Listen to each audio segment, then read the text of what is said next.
everybody, this is Arnav Goyal. Welcome to the Social Gen for Class 10. इस video में हम पढ़ेंगे rise of nationalism in Europe unit 2। Unit 2 की speciality एक चीज़ है कि इसमें हम थीम के बारे में पढ़ेंगे। अभी थीम और टाइमलाइन इन दो चीज़ों में डिफरेंस क्या है, हम इसके बारे में पहले समझते हैं। ये आपकी NCERT में एक छोटा सा बॉक्स में लिखा होगा टाइमलाइन और सम इम्पॉर्टेंट डेट्स के नेम से। टाइमलाइन और थीम में एक बेसिक डिफरेंस है जो कि स्टूडेंट्स को समझ नहीं आता है, वो मैं आपको एक्सप्लेन करता हूँ। टाइमलाइन इज़ बेसिकली कौन से टाइम पे कब क्या हुआ, उसके ऊपर से एक डेट मेंशन रहती है, दैट इज़ टाइमलाइन। जैसे कि हमने पढ़ा 1789 में फ्रेंच रेवोल्यूशन हुआ, 97 में नेपोलियनिक वॉर्स हुई, 1804 में सिविल वॉर ऑफ कंडक्ट हुआ। ओके, ये सारी चीज़ें हैं। हम और पढ़ते हैं 1814 to 15 में फॉल ऑफ नेपोलियन। ये प्लीज़ लिखते जाना आप भी। 1821 में ग्रीक स्ट्रगल फॉर इंडिपेंडेंस, 1830 से 1848 तक एज ऑफ रेवोल्यूशंस जो अपने आप में एक यूनिट है। 1859 से 1870 में यूनिफिकेशन ऑफ इटली, 1866 से 1871 में unification of Germany.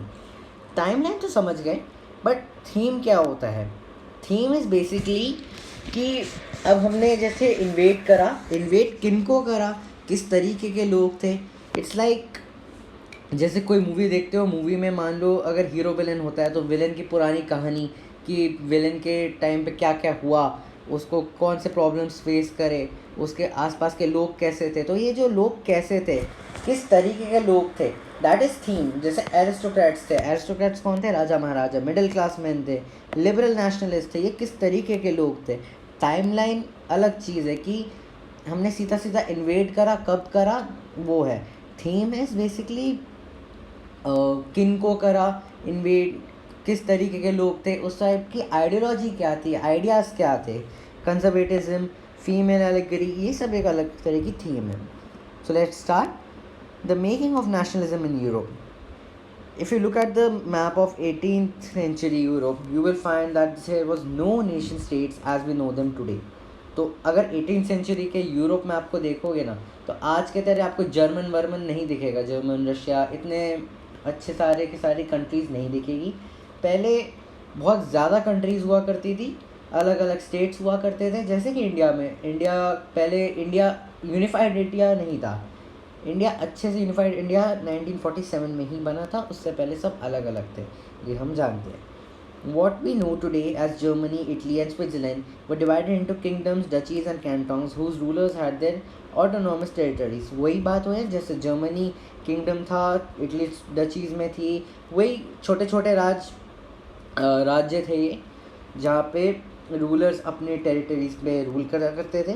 Eastern and central Europe were under autocratic monarchies with in the territories of which live diverse people. ठीक है, अलग अलग तरीके के लोग रहते थे वहाँ पे। They did not see themselves as sharing a collective identity और common culture. Often they spoke the different languages and belong to different ethnic groups. तो जैसे कि हमने पढ़ा था कि फ्रेंच रेवोल्यूशन के बाद उन्होंने कलेक्टिव आइडेंटिटी के लिए कुछ चीज़ें करती, ला पात्री ला सितोयन, फिर नेशनल असेंबली क्रिएट कर दी, ठीक है, और फ्रेंच फ्लैग ले आए। वो सब अभी यहाँ नहीं हुआ था, अलग अलग, जैसे जर्मनी, इटली, स्विट्ज़रलैंड, यहाँ पे नहीं हुआ था।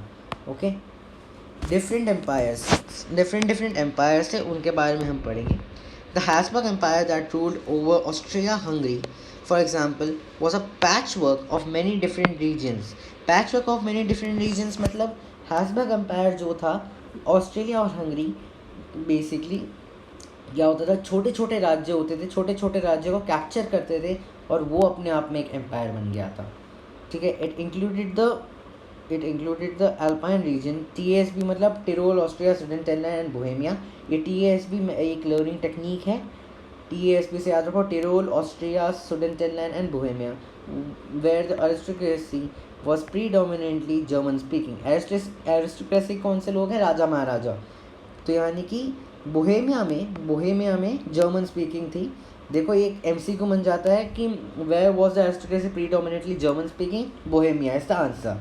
It also included the region of Lamborghini and Venetia.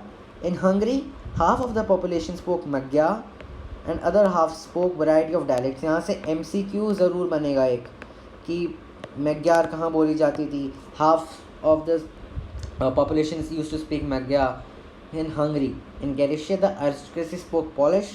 All of these belonged in elegance to the emperor. Okay, the aristocracy and the new middle class.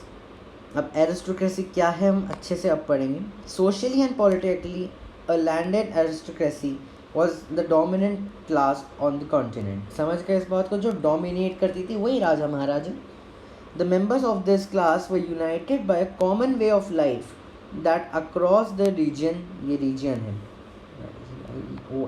Reason है, ये रीजन है. Okay, all divisions, यानी कि common way of life that cut across all divisions, region divisions. इसका क्या मतलब हुआ? इसका मतलब ये हुआ जैसे राजा महाराजा के लिविंग की लाइफस्टाइल तो एक ही तरीके रहती थी, हर एक के पास सिंहासन, हर एक के पास अच्छे कपड़े, शाही कपड़े.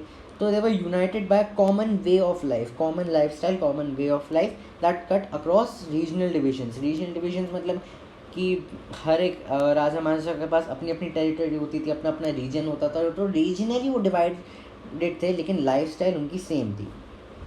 ठीक है. अच्छा, ये बहुत इंपॉर्टेंट क्वेश्चन बन सकता है. Who were the aristocrats, how did they manage, what were there characteristics. ये क्वेश्चन आ सकता है. तो ये पॉइंट्स बहुत इंपॉर्टेंट है.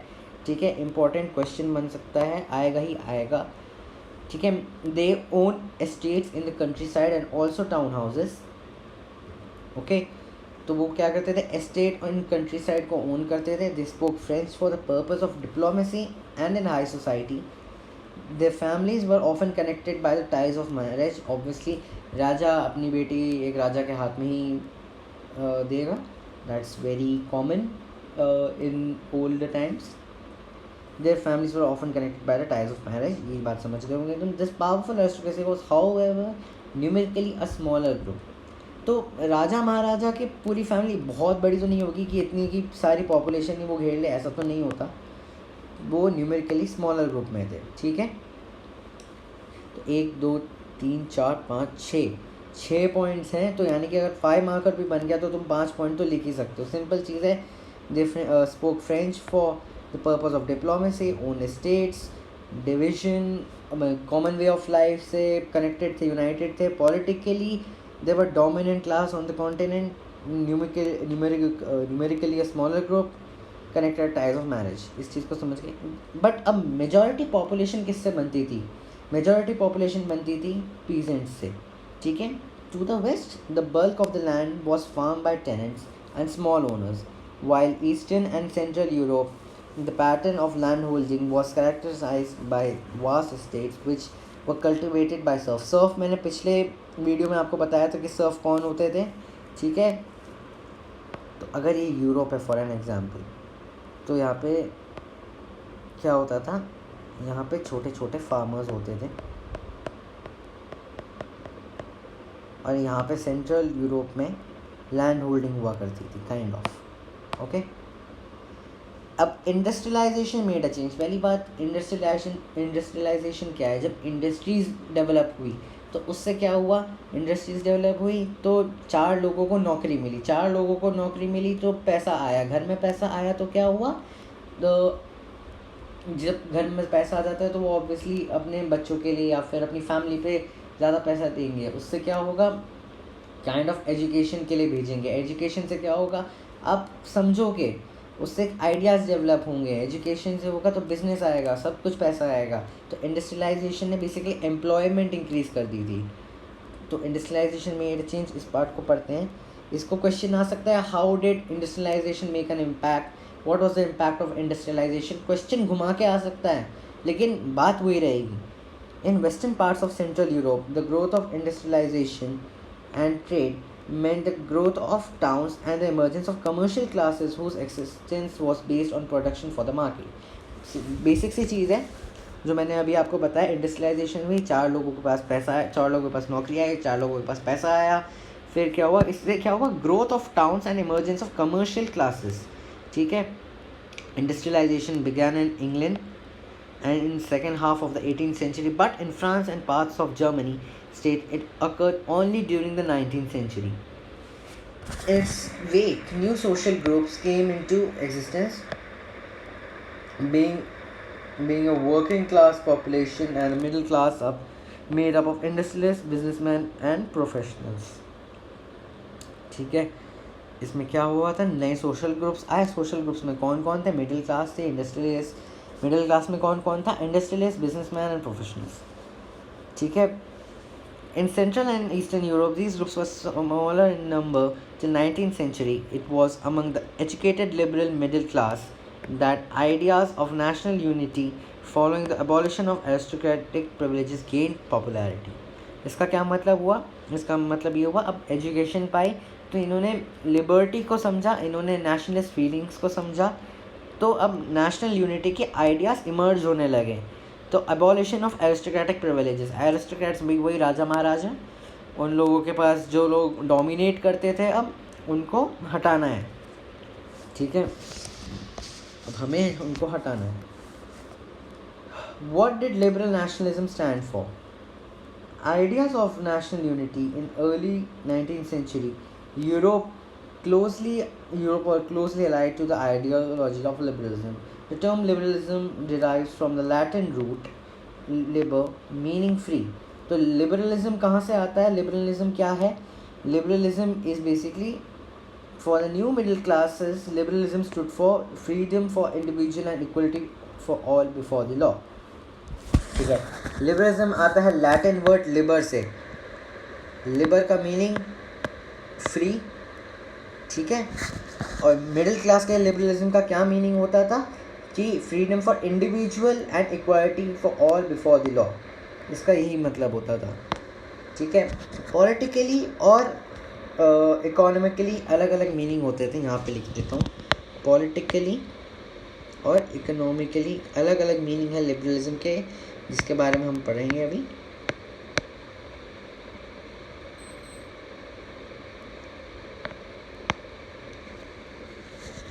Politically it emphasise the concept of government by consent.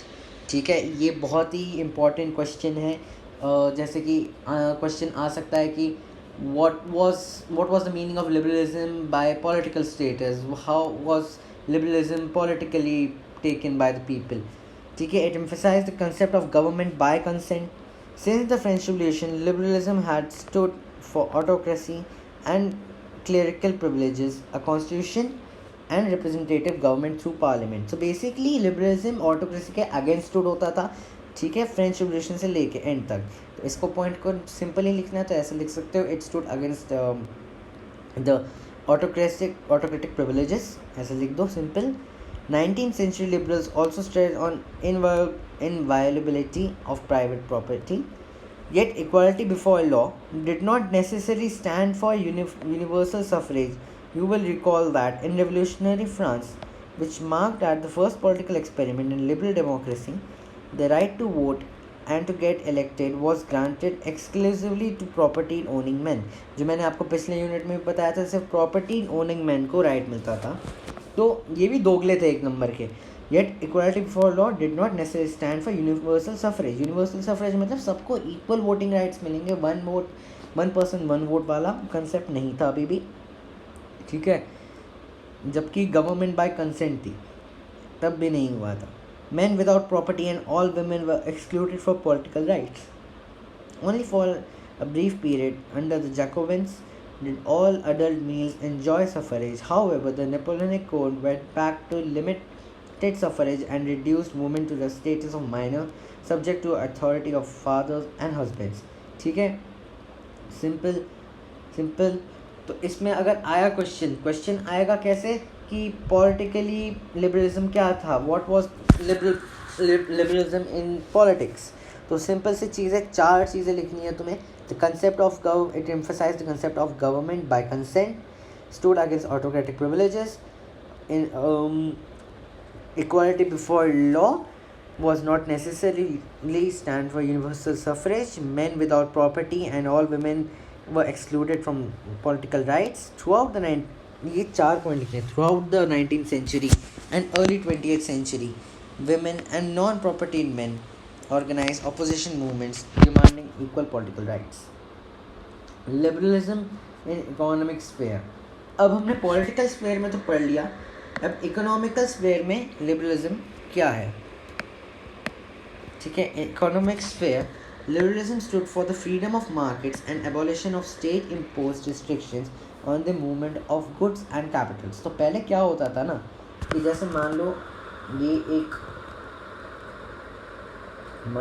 हमारा राज्य है, ठीक है।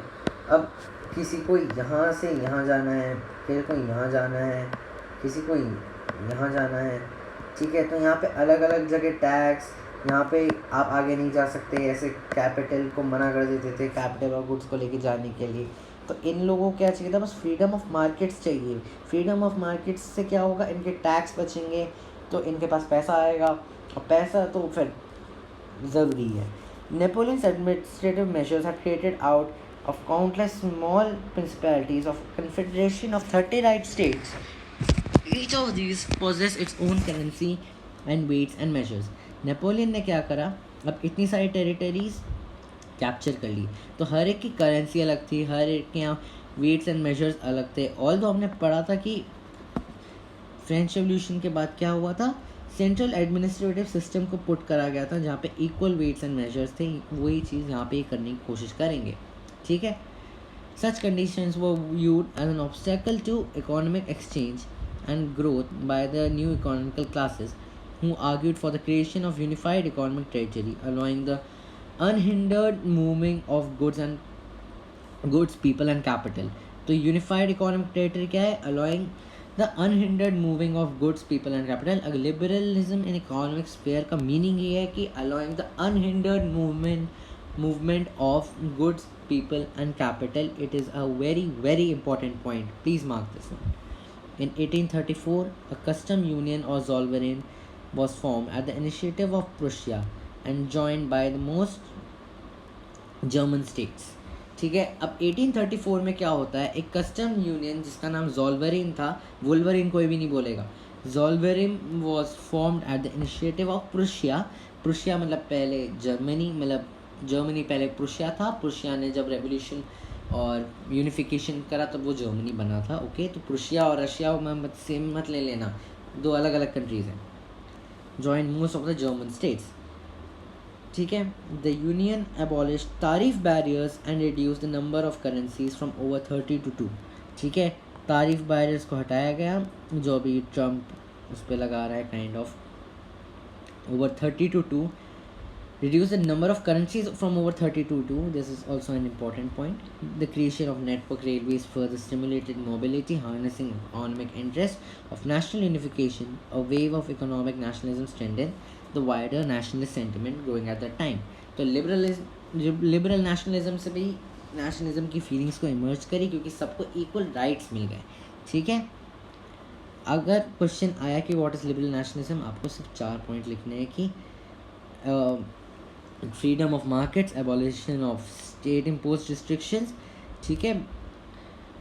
such the unhindered allowing the unhindered moving of goods, people and capital। 1834 का ज़ोल्वेरिन लिख देना कि at the initiative of Prussia, union abolished tariff barriers and reduced the number of currencies from over 30 to 2. It is a very important point, okay।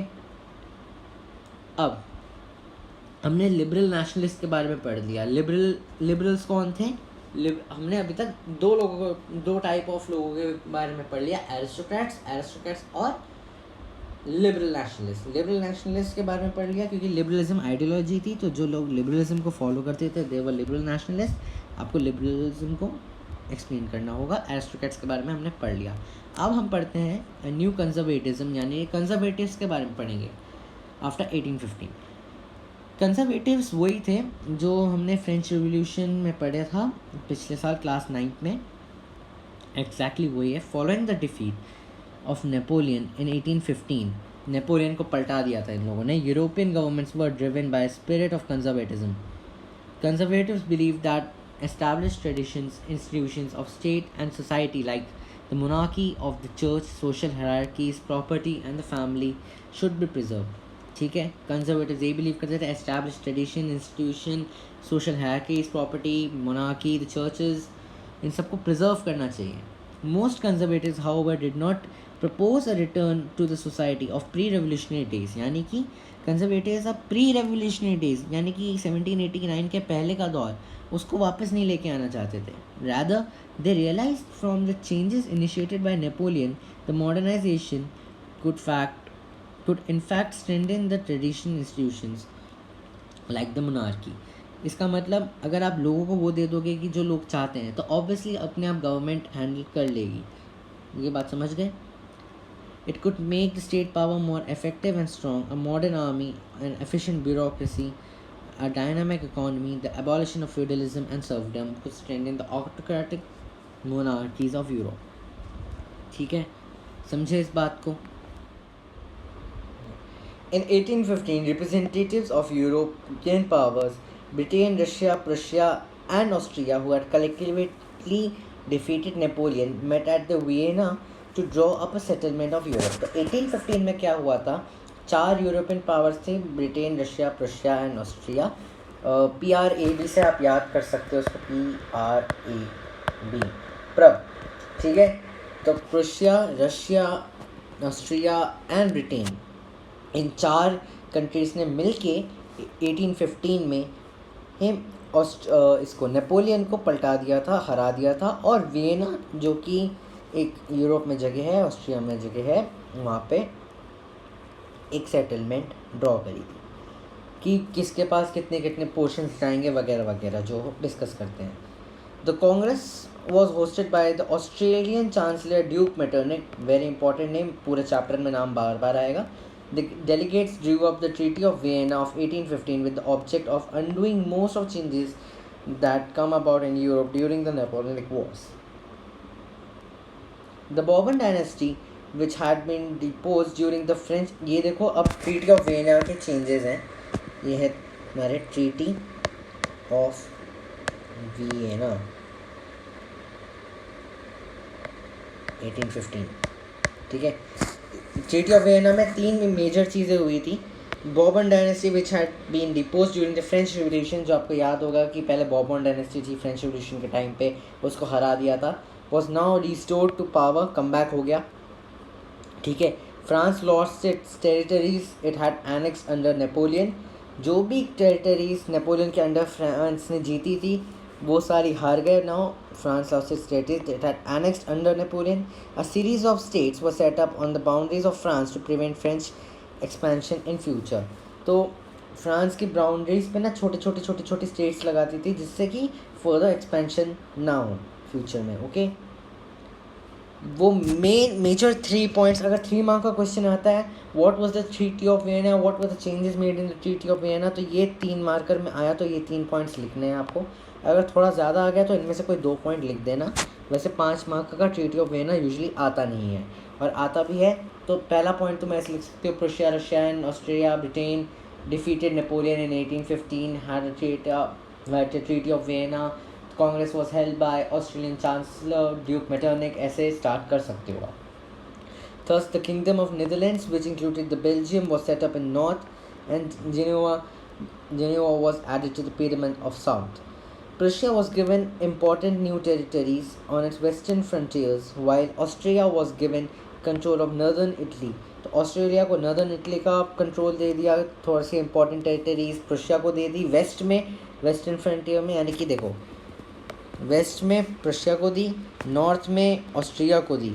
ठीक है, but German confederation of 39 state was left untouched, जो कि हमने अभी पढ़ा था थोड़ी देर पहले. In East, Russia was given a part of Poland, while Prussia was given a portion of Saxony. ठीक है, Saxony एक जगह का नाम है. The main intention was to restore the monarchies that had been overthrown by Napoleon and create a new conservative in order in Europe. तो conservatism को वापस लेके आने का एक इंटेंशन था, और सब मोनार्कीज़ को रिस्टोर करने का आइडिया था, जो कि नेपोलियन ने फेंक दी थी. समझे इस बात को? ठीक है.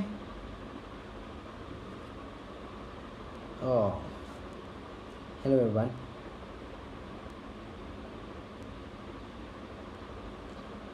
ठीक है, conservative regime setup in 1815.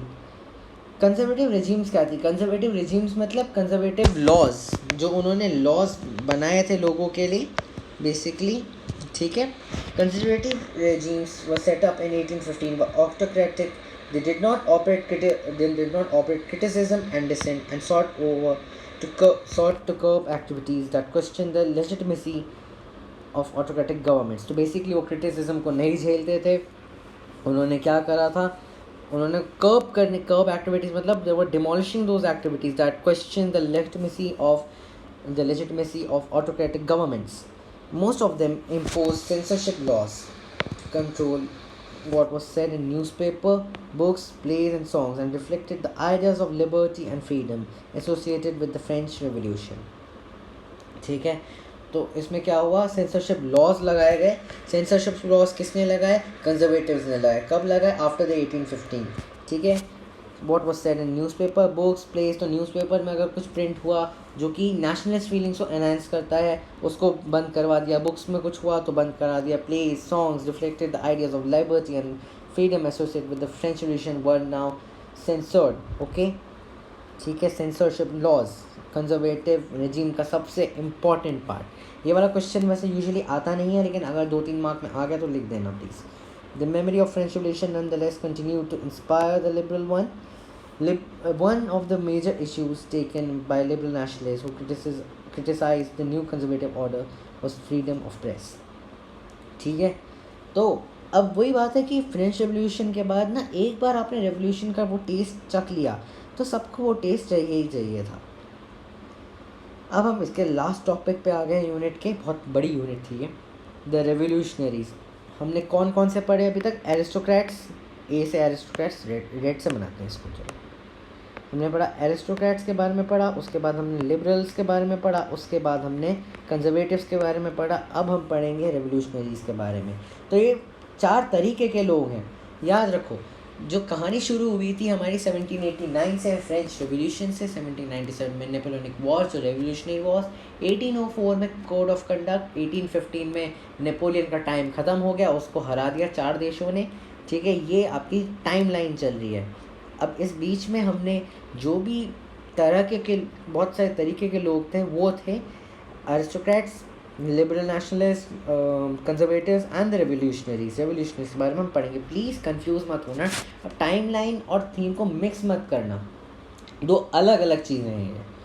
During the years following 1815 the fear of repression, fear नहीं तो ये the fear of repression, FEAR, fear of repression drove many liberal nationalist underground.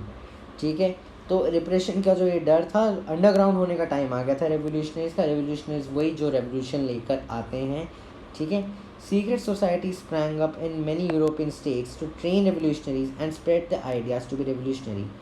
At this time meant a commitment to oppose monarchical forms that had been established after Vienna Congress to fight liberty and freedom. मतलब समझो इसका मतलब ये है कि जो revolutionaries थे उन्हें अंडरग्राउंड होके सीक्रेट सोसाइटीज़ में बनानी पड़ी. सीक्रेट सोसाइटीज़ मतलब वहाँ पे जो उनकी सीक्रेट सोसाइटी बनी, यहाँ पे ये अपने रेवोल्यूशनरीज को ट्रेन करते थे टू स्प्रेड द आइडियाज़. ठीक है, रेवोल्यूशनरी बनने का मतलब एक कमिटमेंट है जो कि मोनार्कल फॉर्म्स को अपोज करेगी. ठीक है, that had been established after the Vienna Congress. ठीक है. Most of this revolutionaries also saw the creation of nation states as a necessary struggle for freedom. अब इसका आपको बताता हूँ क्यों. जैसे कि इंडिया में हम देखते हैं ना, देखो history moves in a pattern, that is the beauty of history. जैसे कि इंडिया में हमने देखा कि हमारे पास लैंग्वेज बैरियर्स है, हमारे पास कल्चर बैरियर्स में. आप साउथ में जाओगे, नॉर्थ में जाओगे, नॉर्थ ईस्ट में जाओगे, सेंटर, बहुत अलग अलग जगह पे अलग अलग चीज़ें हैं. लेकिन इंडिया एक यूनिफाइड नेशन है एट दिस पॉइंट. पहले ये यूनिफाइड नेशन नहीं था, और डिवाइड एंड रूल के वजह से ही हम बहुत टाइम तक रूल हुए थे, ये हम जानते हैं. तो वही चीज़ यहाँ पे भी है, बिल्कुल सेम है. अलग अलग लैंग्वेजेस थे, अलग अलग कल्चर थे, लोगों के अलग अलग थॉट्स थे, अलग अलग आइडियाज़ थे. लेकिन इन्हें मोनार्की से हटना था, हमें ब्रिटिशर से हटना था, इन्हें मोनार्की से हटना था. तो इनके लिए एक नेशन स्टेट बनना, यानी कि यूनिटी लेकर आना बहुत इंपॉर्टेंट है. वही एग्जैक्टली जो इंडिया में हुआ इसके 100-200 साल बाद. ठीक है. गिउसेपी मैज़ीनी के बारे में अब हम पढ़ेंगे. Giuseppe Mazzini was a great revolutionary. Giuseppe Mazzini was born in Genoa 1807. He became a member of the secret society of Carbonari गिउसेपी मैज़ीनी के ऊपर एक क्वेश्चन ज़रूर आएगा आपके पास, 3 मार्कर में या 5 मार्कर में या 2 मार्कर में भी आ सकता है। Who was Giuseppe Mazzini, write short note on Giuseppe Mazzini करके क्वेश्चन आएगा। As a young man of 24, he was sent to exile in 1831 for attempting a revolutionary in Liguria. He subsequently formed 2 more underground societies. First, Young Italy in Marseilles, and then Young Europe in Bern actually. तो सबसे पहले इसने young Italy को ढूंढा, ठीक है, और young Europe को ढूंढा। Young Italy in Marseilles, young Europe in Bern, whose members were like minded from man from Poland, France, Italy and German states. यानी कि गिउसेपी मैज़ीनी के पास कुछ लोगों का सपोर्ट आ गया था डिफरेंट कंट्रीज से। Mazzini believe that God had intended nations to be natural units of mankind. Italy could not continue to be a patchwork of small kingdoms and states. ठीक है, हमने स्टार्टिंग में पढ़ा था कि Italy, German, this were patchwork of different kingdoms, duchies, cantons, states, patchwork था, जो कि हमने हैब्सबर्ग एम्पायर भी देखा था, patchwork of small states and kingdoms. ठीक है, तो ये अलग अलग छोटे छोटे देश नहीं बन सकते, इनको यूनिफाई करना होगा, एक स्टेट बनाना पड़ेगा, नेशन स्टेट बनाना पड़ेगा, एक कंट्री बनानी पड़ेगी। तो मैज़ीनी को यही बिलीव था कि God had intended nations to be natural units of mankind. ये बहुत इंपॉर्टेंट लाइन है। It had to be forced into a single unified republic within a wider alliance of nation. वही बात है, had to be forced into a single unified republic. This unification alone could be the basis of Italian liberty. Following his model, secret societies set up in Germany, France, Switzerland, and Poland. Mazzini's relentless opposition to monarchy and his vision of democratic republic frightened the conservatives. Duke Metternich described him as the most dangerous enemy of our social order. Of our social order मतलब of the conservative social order. तो Duke Metternich के सपने में आते थे गिउसेपी मैज़ीनी। ठीक है, ये पूरा आपका यूनिट था। इससे क्या क्या क्वेश्चन आ सकता है, एरिस्टोक्रेट्स के बारे में एक अलग से क्वेश्चन आ सकता है, आपके पास एक क्वेश्चन लिबरल नेशनलिस्ट से आ सकता है, आपके पास एक क्वेश्चन गिउसेपी मैज़ीनी से आ सकता है, एक रेवोल्यूशनरी से आएगा तो गिउसेपी मैज़ीनी पे ही आएगा। ठीक है, और हैब्सबर्ग एम्पायर पे भी आ सकता है, बट ज़्यादा आएगा नहीं हैब्सबर्ग एम्पायर पे। तो this was the whole unit. Next unit 3 में थोड़े टाइम पे भेजता रहूँगा, इसके क्वेश्चन आंसर आपके पास थोड़े टाइम में आ जाएंगे। Thank you everyone, thanks for watching. Please like, share and subscribe my video and my channel as well. Thank you everyone.